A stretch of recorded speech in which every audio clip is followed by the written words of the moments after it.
शिव पार्वती पुत्र था राक्षस अंधक इस तरह हुआ था। एक बार भगवान शिव और माता पार्वती घूमते हुए काशी पहुंच गए। वहां पर भगवान शिव अपना मुंह पूर्व दिशा की ओर करके बैठे थे। उसी समय पार्वती ने पीछे से आकर अपने हाथों से भगवान शिव की आंखों को बंद कर दिया। ऐसा करने पर उस पल के लिए पूरे संसार में अंधेरा छा गया। दुनिया को बचाने के लिए शिव ने अपनी तीसरी आंख खोल दी, जिससे संसार में पुनः रोशनी बहाल हो गई। लेकिन उसकी गर्मी से पार्वती को पसीना आ गया। उस पसीने की बूंदों से एक बालक प्रकट हुआ। उस बालक का मुंह बड़ा था और भयंकर था। उस बालक को देखकर माता पार्वती ने भगवान शिव से उसकी उत्पत्ति के बारे में पूछा।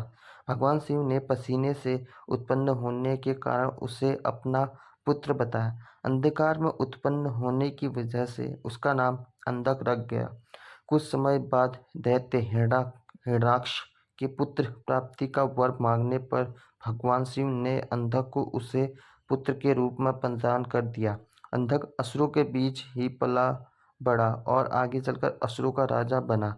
अंधक ने तपस्या करके ब्रह्मा जी से वरदान मांग लिया था कि वो तभी मरे जब वो यौन लालसा से अधिक अपनी माँ की ओर देखें। अंधक ने सोचा था कि ऐसा कभी नहीं होगा, क्योंकि उसकी कोई माँ नहीं है। वरदान मिलने के बाद अंधक देवताओं को परास्त करके तीनों लोक का राजा बन गया। फिर उसे लगा कि अब उसके पास सब कुछ है, इसलिए उसे शादी कर लेनी चाहिए। उसने तय किया कि वो तीनों लोकों की सबसे सुंदर स्त्री से शादी करेगा।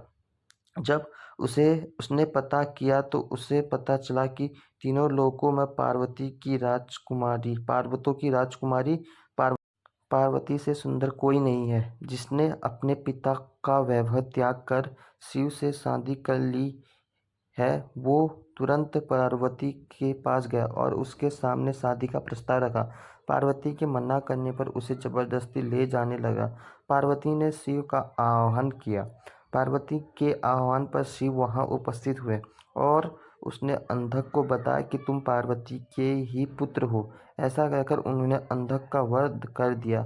वामन पुराण में अंधक को शिव पार्वती का पुत्र बताया गया है, जिसका वध शिव करते हैं। जबकि एक अन्य मतानुसार अंधक कश्यप ऋषि और दिति का पुत्र था, जिसका वध भगवान शिव ने किया था। अगर आपको कहानी सही लगी तो आप मेरे चैनल को सब्सक्राइब कीजिए। धन्यवाद आप सभी का। जय श्री राम दोस्तों।